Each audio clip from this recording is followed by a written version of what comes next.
men are allowed to marry for 4 women? And the second one is, how can you prove that Jesus was not crucified? Brother, there's two questions. But are you a Christian? I am. Brother, there's two questions. That why does Islam permit a man to have up to 4 wives?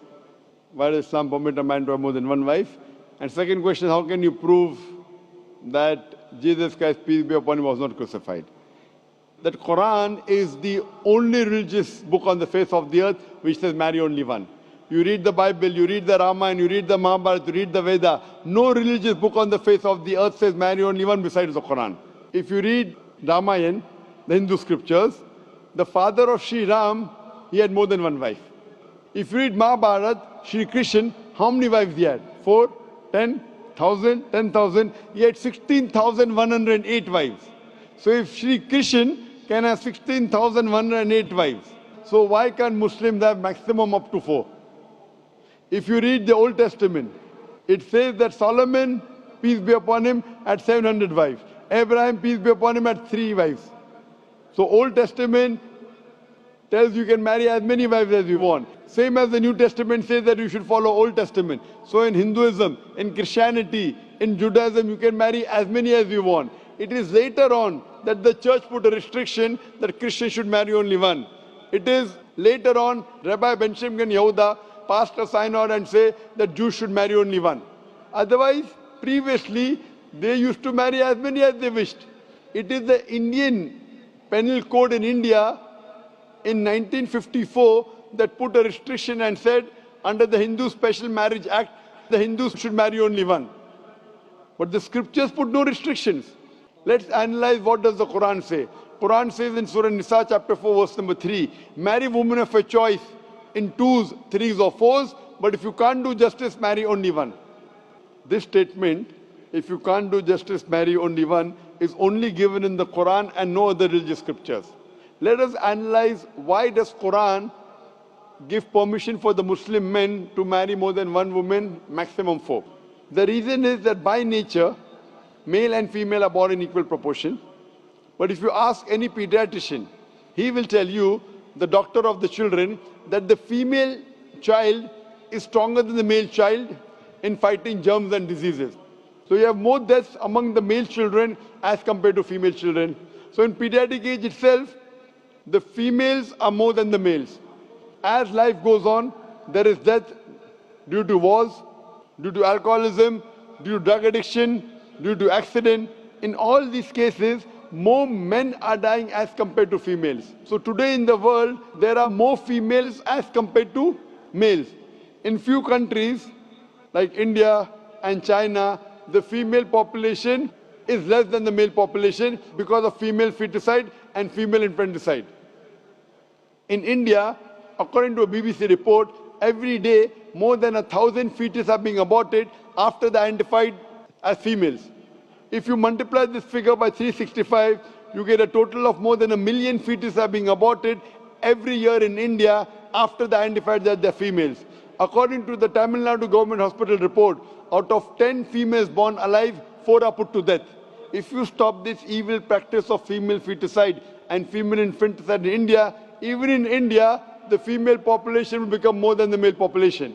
Even in China, if you stop this evil practice, the female population will become more than the male population. Today, if you analyze, in USA alone, there are 4.7 million females more than males. In UK alone, there are 1.2 million females more than males. In Germany alone, there are 1.6 million females more than males. In Russia alone, there are 10.6 million females more than males. And God alone knows that how many females are more than males throughout the world.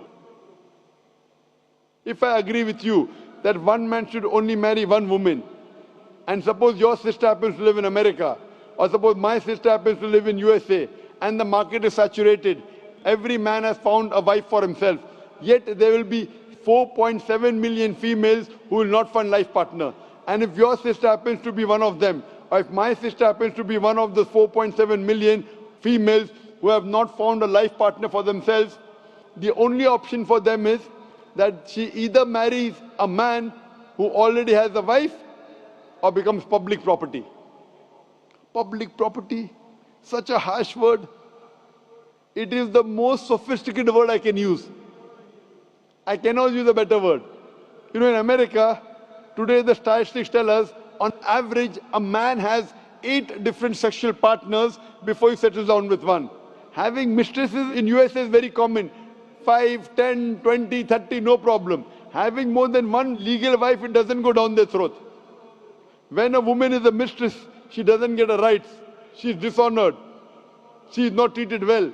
In Islam, when a woman becomes the second wife, she gets her honor, she gets her right, she's treated well. Any modest woman, if you ask her, that would you prefer being a second wife of a man who is already married or become public property, they would opt for the first.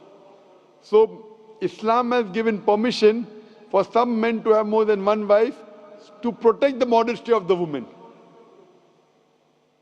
Coming to your second question. Is it allowed for ladies to marry 4 men? Brother, you're asking counter question, the time is limited. You asked 2 questions, now you're asking a 3rd question. Are you convinced with the first answer? I'm convinced with the first one. MashaAllah, so you're convinced, okay. The brother asked that, is a woman allowed to have more than one husband? If you do that, this problem will be exaggerated more. I mean in Muslims, in Muslims. As it is, women are more than men. If women marry more than one husband, the problem will be exaggerated. Point number 1. Point number 2, if a man has more than one wife and if the child is born, you can easily identify who is the father, who is the mother. If a woman has more than one husband and if the child is born... The DNA is still allowed. Brother, let me finish the answer, na? You asked the question, was I interfering? Was I interrupting? Yes or no? No. No. So why are you interrupting? After I finish, you can ask, na? I'm a medical doctor. Are you a medical doctor? No. I'm a medical doctor. I know about DNA testing. I'll come to it. Once, if a woman has more than one husband, 2 husbands, and if a child is born, and if he goes to admit in the school, and if the question, who's your father, she'll have to give 2 names. You're talking about DNA testing. I know about it. DNA testing is recent. Was DNA testing there 50 years back? Was it there? No. It's a new recent discovery, yet it's not 100%. Even if I agree it's 100%, it is now, it wasn't there before. Islam is there since time immemorial. And this is not the only reason. Even if I agree tomorrow it becomes 100% perfect, this is not the only reason. Today science tells us that man is more polygamous in nature as compared to the female. Today science tells us that during menstrual cycle, the female undergoes certain psychological changes. It's not possible for her to do the role of multiple wives. But a man doesn't undergo these changes, it's possible for him to do a role of multiple husbands. Today science tells us that if a man has multiple sexual partners and all are faithful, there is no problem. But if a female has multiple sexual partners and all are faithful, there are chances of sexually transmitted diseases to emerge. And that disease will go back to the male partner. So medically, it is not acceptable that a female has multiple partners, but medically and scientifically, it's acceptable that a male can have multiple partners.